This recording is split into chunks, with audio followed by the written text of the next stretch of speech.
Ok chicos, es un placer saludarles nuevamente. En esta ocasión pues vamos a dar comienzo y vamos a dar continuidad a esta etapa de las deflexiones. Entonces ya habíamos hablado previamente de lo que era una deflexión, que básicamente era era esa distancia o ese especiamiento que se hacía entre lo que es la viga y un eje imaginario, un eje de referencia a lo largo de la estructura. Entonces, si nosotros tenemos nuestra viga de esta forma, recuerden que es esa diferencia entre este punto y el eje de referencia. Eh, ok, entonces vamos a sustituir ciertos parámetros para el ejercicio número 3 para que no vean solamente variables, sino que cuantifiquen y palpen un valor de deflexión. Entonces me dicen, con el fin de obtener una idea de magnitud real de la pendiente y del desplazamiento en el extremo libre, en B, considere la carga mostrada, tiene una longitud de 15 pies, o sea, L igual a 15 pies, y soporta una carga de 2 kip por pie y está hecha con acero A36. Si yo me voy a la parte posterior del libro, busco este parámetro y me dicen que el acero para el A36 vale 29 por 10 a la 3 KSI. Y además me piden que considere un perfil W de 12 por 26. ¿Qué me están dando a entender? Allí yo puedo calcular o puedo irme a las tablitas y buscar la inercia directamente. Entonces ya me están dando el valor de la inercia, que es 204 pulgadas a la cuarta. Igual usted lo puede verificar en las tablas que ya tiene previamente.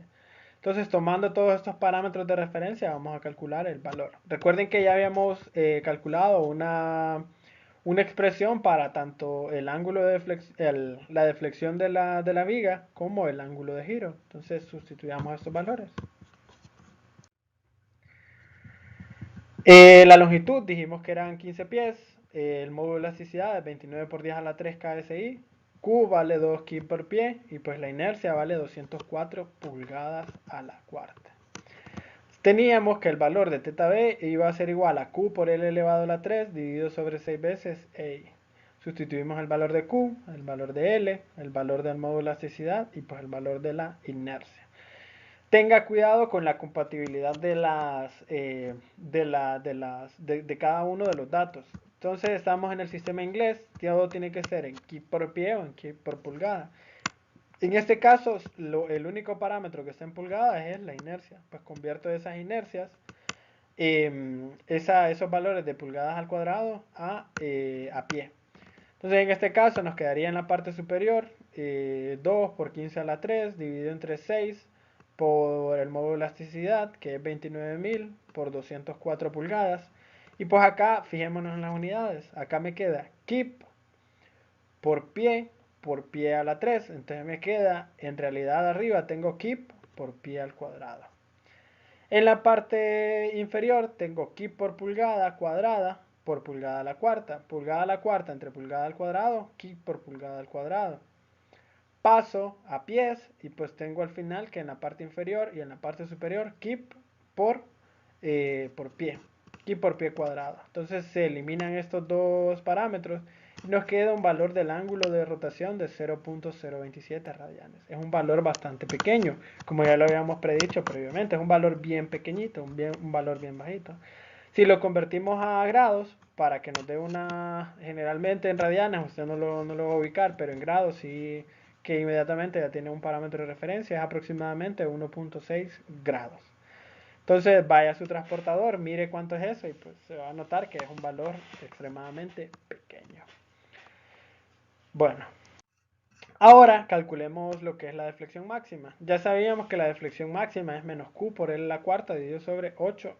Sustituyamos los parámetros. Entonces, el valor de Q es 2, el valor de L es 15, el valor de E es 29 KSI y el valor de la inercia es 204 pulgadas a la cuarta. Acá lo único que tiene que tener cuidado es que el valor de resultado es, si acá tenemos kip por pie a la cuarta, entonces nos quedaría arriba kip por pie a la 3. Y pues en la parte de abajo ya sabíamos que nos quedaba kip por pie elevado a la 2. Nos queda únicamente el valor de pie. Ese es el valor que me va a dar de flexión. calculamos el valor y nos da que es menos 0.308, o sea, quiere decir que va hacia abajo con ese valor. Aproximadamente nos da un valor de menos 3.7 pulgadas. Si usted lo convierte en este valor en centímetros, pues les va a dar un valor de 7, 8 aproximadamente centímetros. Es un valor bastante grande. Entonces, ¿contra qué lo vamos a comparar? Pues ya vamos a ver más adelante normativas con los cuales lo podemos verificar a ver si cumple o no cumple este tipo de estructura. Entonces, esto solamente es un ejemplo para que usted se dé una idea de los valores que estamos calculando, que no solo solamente son expresiones, sino que al final son datos que los vamos a ocupar. Pues. Si este valor se sale del rango, pues adivinen qué tenemos que hacer. Tenemos que volver a diseñar la estructura con unos nuevos parámetros. ¿Qué haría yo o qué es lo que se hace en la vida real? Si usted se fija, la longitud ya son parámetros dados. Usted viene de su cliente y le dice, bueno, yo tengo este espacio, es de tanto por tanto, el terreno es de tanto por tanto, y usted no puede hacer nada ahí. Ya tienen las dimensiones dadas y en esta parte de arriba está amarrada. La carga igual, lo mismo. Le dice que va a ser para algún almacén, para una vivienda, lo que sea, y no puede modificar ese valor de carga. ¿Con qué puedo jugar entonces? Con el módulo de elasticidad y la inercia. Módulo de elasticidad, pues no hay mucha variación. Recuerde que ya les había dicho que únicamente tenemos acero grado 50.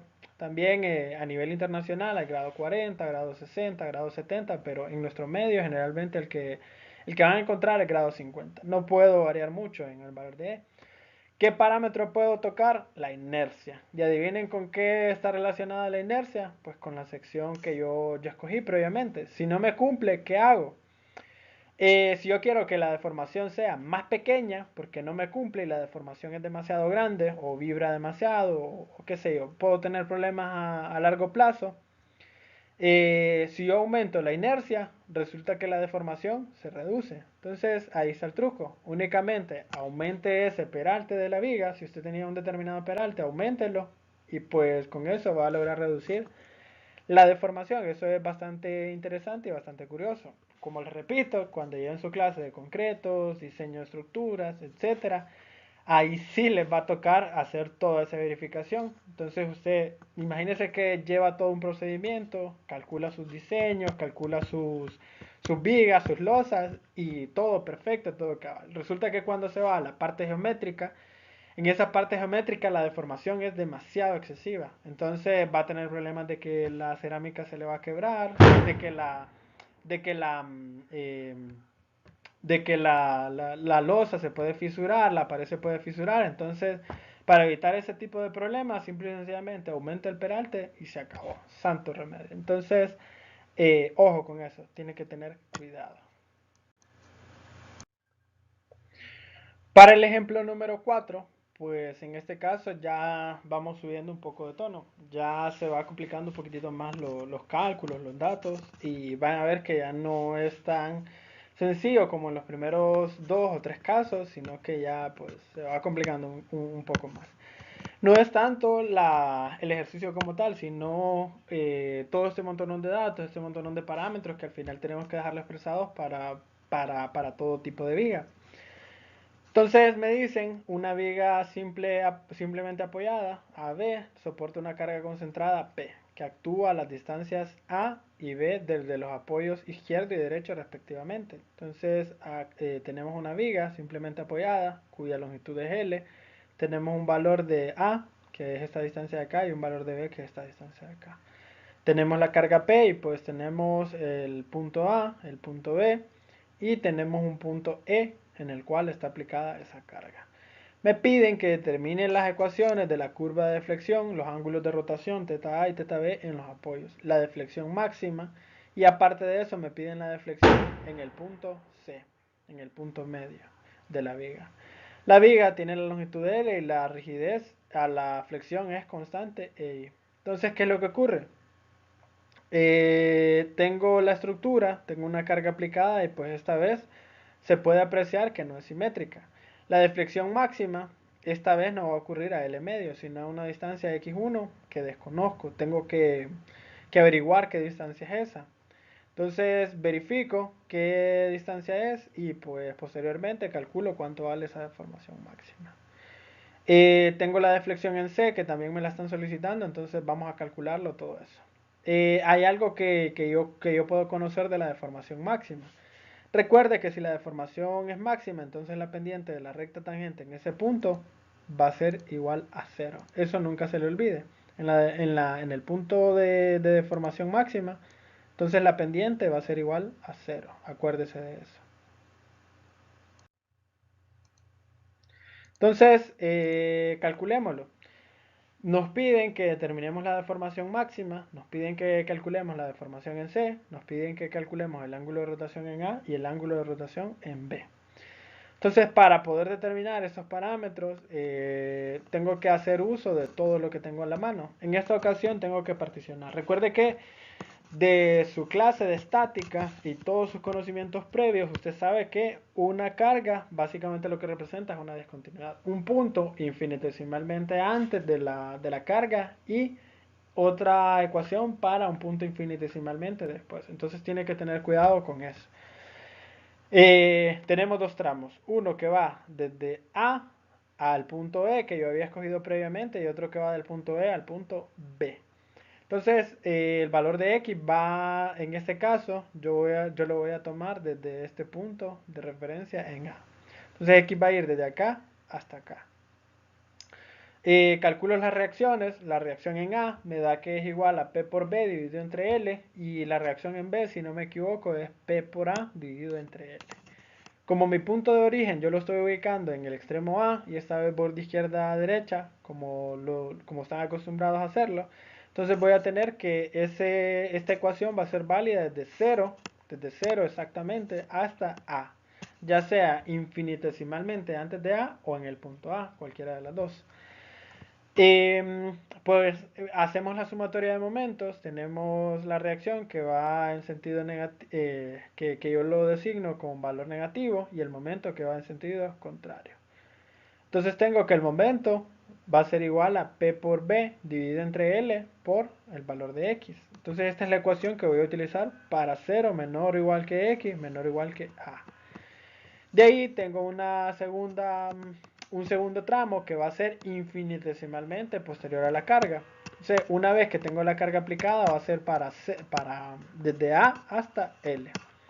Otra vez tengo la reacción en A, tengo el momento, hago sumatoria de momentos, sustituyo, simplifico y pues me queda esta ecuación de acá.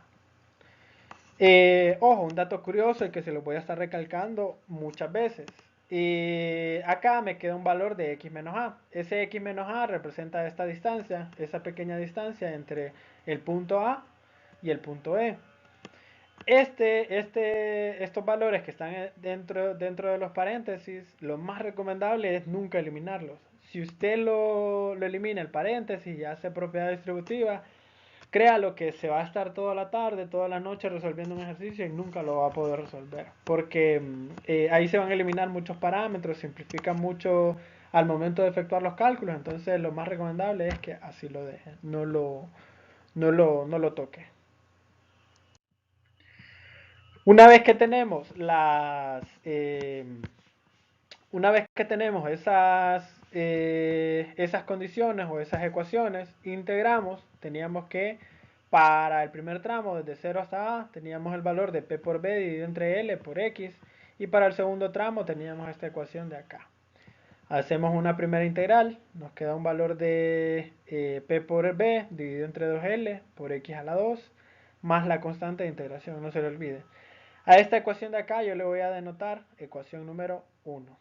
Vuelvo a integrar nuevamente y pues me queda este valor de acá. EI multiplicado por B va a ser igual a P por B dividido sobre 6 veces L por X a la 3 más la constante 1 por X más la constante 2. Entonces no se les olvide estas constantes de integración. Como les repito, siempre es error frecuente en los ejercicios, en los cálculos, incluso a nivel de examen. Entonces tenga cuidado. Esta va a ser la ecuación número 2.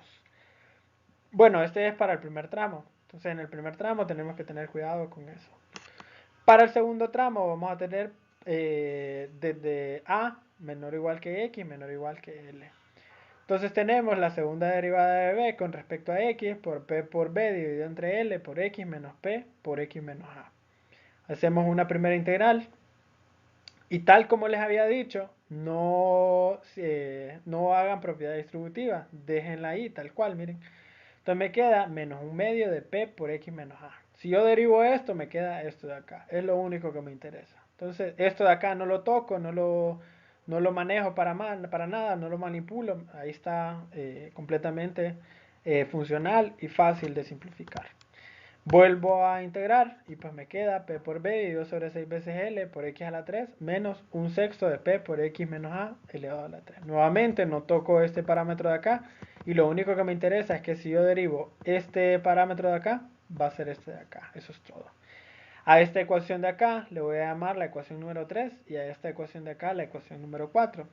Estas ecuaciones las enumero simple y sencillamente para que posteriormente cuando sustituyamos los valores no se les complique y no se les haga tan difícil el valor de sustitución. Ok, entonces tenemos que tomar en consideración ciertos valores o ciertos parámetros para poder resolver esas cuatro ecuaciones, porque al final son cuatro ecuaciones con cuatro constantes de integración. La primera son las condiciones de frontera. Entonces, si yo tengo cuatro ecuaciones, necesito cuatro condiciones adicionales para poder resolver ese problema. Entonces, las condiciones de frontera son las que ya habíamos visto en el ejercicio número 1. Si x vale 0, pues la deflexión vale 0 y si x vale L, la deflexión vale 0. Entonces tengo que tener cuidado. Ojo, en esta ocasión únicamente, bueno, tenemos dos ecuaciones diferentes para la curva de deflexión. ¿Cuál escojo? Pues va a depender del tramo en el cual yo esté trabajando. Entonces, para el primer caso, el caso número 1, entonces esa primera condición, si x vale 0, b vale 0. Entonces, ¿cuál ecuación vamos a utilizar? Pues la primera, la de la ecuación número 2, que es la que me toma o me encuadra el valor de 0. Entonces, con esa ecuación número 2, sustituyo el valor de x y yo sé que la deflexión vale 0. Sustituyo el valor de 0 en cada una de las x y pues me queda que la constante de integración 2 va a ser igual a 0. La segunda condición de frontera es que si x vale L, pues la deflexión vale 0. Ojo, en este caso vamos a utilizar la ecuación número 4 porque es la que me abarca esa condición de que x vale L. Entonces, si x vale L, la deflexión vale 0. Vamos a trabajar con la ecuación número 4. Entonces sustituimos, la deflexión va a ser igual a 0. En este caso, x vale L, L y L. Acá tiene que tener cuidado. L menos A, pues de la gráfica podemos ver que L menos A va a ser igual a B. Simplificamos la ecuación y pues reducimos estos valores a esta ecuación que tenemos acá. C sub 2 más C sub 4 va a ser igual a este valor de acá. Ojo, resuelvo o trato de despejar para una de las variables, pues por ahorita no importa. Algo que va a ocurrir siempre es que las constantes de integración generalmente van a más de una va a ser igual a cero o quizás hay alguna que sea igual a otra. Entonces resulta mucho más fácil aplicar las cuatro condiciones de frontera y pues posteriormente sustituir en las ecuaciones que sean necesarias. Entonces ya tenemos la constante 3, la constante 4 y la constante 2 igual a 0. Ahora vamos a aplicar condiciones de continuidad. Acá viene lo nuevo. Entonces, ¿qué es lo nuevo? Yo sé que esta curva es una curva suave, que es completamente, que es la curva de deflexión, va a ser una curva suave y además va a ser derivable en todos los puntos. ¿Cuál es el punto común para ambas ecuaciones, tanto para la curva de deflexión como para el ángulo de rotación? El punto E. Entonces yo sé que la ecuación desde A hasta E va a ser la deflexión, perdón, desde A hasta E va a ser igual, en el punto E va a ser igual a esa ecuación desde E hasta B en el punto E. Igual a la deflexión, yo sé que va a ser el punto común, el punto E, entonces el ángulo de rotación en este punto de acá va a ser igual al de esta ecuación de acá. Entonces, tomando en consideración esas nuevas dos condiciones de continuidad, ya podemos resolver nuestro problema. Aplicamos la primera. Si x igual a A, entonces el ángulo de rotación va a ser igual en ambas ecuaciones. Sustituimos para la ecuación 1 y la ecuación 3. Entonces tenemos que el valor de A para ambas ecuaciones, sustituimos el valor de A. Entonces sustituimos el valor de A, simplificamos y nos da el valor de C sub 1. Ojo, ¿se recuerdan que les había dicho que este valor de acá no lo resolviéramos o no lo ampliáramos? Entonces acá se nota, pues, si usted sustituye A menos A, pues nos queda el valor de 0. Este valor de acá se hace 0. Este, pues, es exactamente el mismo que este. Lo podemos eliminar. Eliminémoslo. Entonces este valor de acá se va con este de acá. Y pues este de acá se nos hace 0. Este de acá se hace 0. Entonces, únicamente nos queda que C sub 1 es igual a C sub 3. Ya con estos valores, ya podemos seguir efectuando cálculos. Entonces, ahora la cuarta condición, mejor dicho, es que si x vale a, la deflexión en el punto en común, que es el punto E, va a ser igual a para ambos tramos. Y esta vez vamos a utilizar la ecuación 2 y la ecuación número 4. Sustituimos el valor de a en la ecuación 2 y en la ecuación 4 y las igualamos. Entonces lo mismo, si se fijan, este valor se nos cancela con este de acá. Este valor, pues otra vez, de ahí la importancia de no resolverlo, esto tiende a 0, es igual a 0. Entonces nos queda que C sub 1 por A, pasamos este para el otro lado, C sub 3 por A, lo pasamos para el otro lado, menos C sub 4 va a ser igual a 0. Y habíamos dicho anteriormente que C sub 1 iba a ser igual a C sub 3, por lo tanto este valor de acá, esta resta va a ser igual a 0. Entonces, ¿qué quiere decir? Que C sub 4 va a ser igual a 0. Acá está lo que les había dicho previamente. Generalmente esas constantes de integración o son iguales o valen 0. Entonces, no vale la pena estar despejando la ecuación, cada una de las ecuaciones que nos salga, si al final pues, se puede simplificar haciendo un poquitito más de números. Entonces vamos a la siguiente etapa. Nos hacía falta, ya tenemos la constante 1, la constante 4, la constante 3 de integración. Pues ahora, de la condición 2, retomándola y reconociendo que C sub 4 es igual a 0, pues este valor de acá se nos hace 0 y nos queda esta expresión de acá. La simplificamos, sacamos de factor un común, un sexto de P por B, y nos queda que C sub 3 va a ser igual a esta expresión de acá. Entonces esta va a ser la constante de integración que vamos a utilizar. Y recuerden que la constante 1 va a ser igual a la constante 3, por lo tanto ya tenemos todas las constantes resueltas para poder encontrar los valores que me están solicitando. Entonces, simplificando y resumiendo todo, las ecuaciones, tenemos una ecuación del giro o de la deflexión y otra para la deflexión, tanto para 0, para valores de x entre 0 y a, y para valores de x entre a y l. Entonces estas van a ser las expresiones que vamos a utilizar para cada uno de los parámetros. ¿Cuándo vamos a utilizar una u otra? Pues me están pidiendo el ángulo de rotación en A, el ángulo de rotación en B, me están pidiendo el ángulo de la deflexión máxima y la deflexión en C. Entonces va a depender cuál vayamos a calcular. Entonces primero me piden que determine el ángulo A. Pues ese ángulo A lo vamos a sustituir en la ecuación número 1. En la ecuación número 1, si x vale 0, pues tenemos el ángulo de rotación. Y pues resulta que ese ángulo de rotación, o sea, θ a, va a ser igual a la constante 3 de integración. Para el caso del ángulo de giro en B, el ángulo de giro en A ya lo calculamos previamente con la ecuación número 1. Entonces el ángulo de giro en B, recuerden que esta vez x vale L. Por lo tanto, vamos a utilizar la ecuación número 3.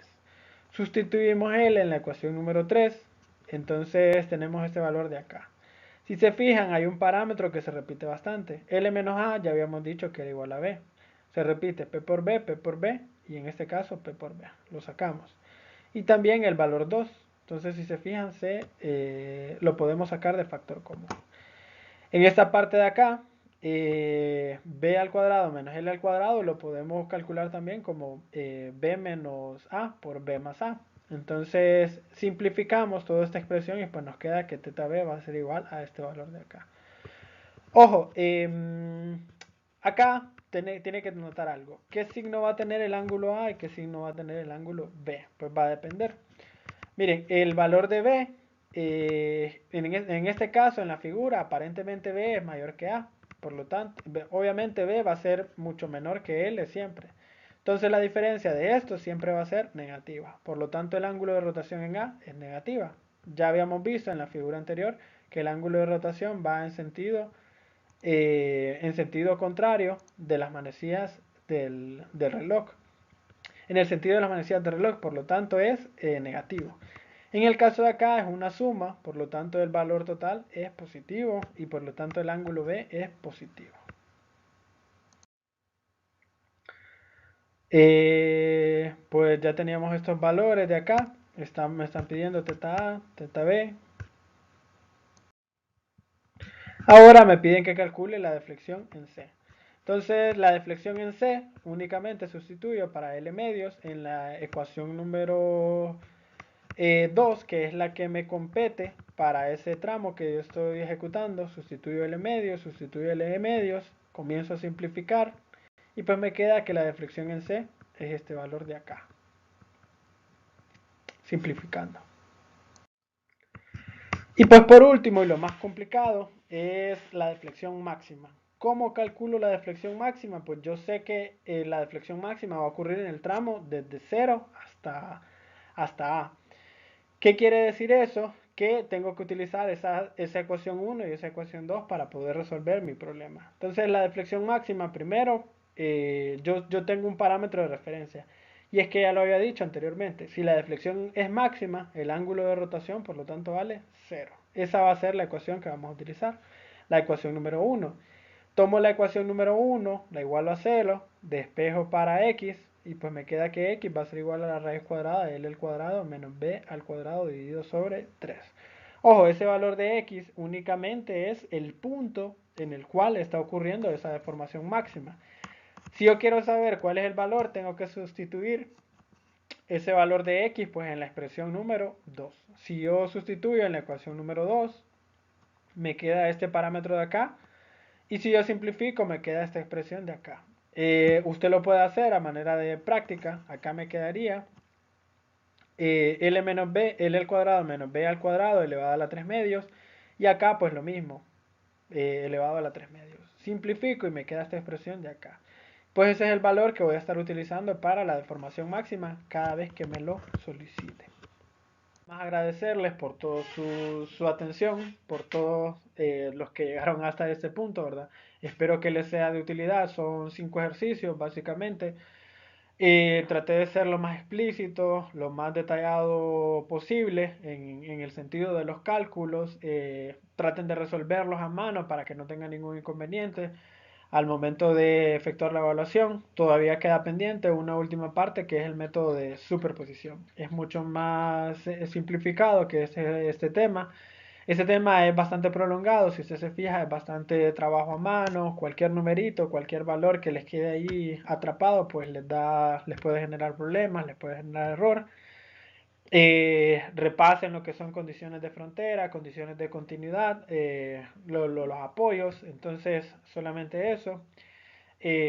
Tengamos paciencia, ¿verdad? Esta situación pues es temporal, va a pasar, los ánimos, si alguno está pasando alguna dificultad, ánimos, falta poco, solamente queda un mes, échenle ganas, yo sé que es una situación bastante complicada, bastante difícil, nunca hemos estado en hacinamiento por tanto tiempo y pues tengan cuidado con todo eso, las personas que viven solas también, tomen sus precauciones al respecto, los que viven acompañados pues tienen la compañía de su familia y todo, pero ánimo, ¿verdad? Esto es una lucha constante y pues esperemos que se resuelva de la mejor manera posible. Saludos chicos, éxitos.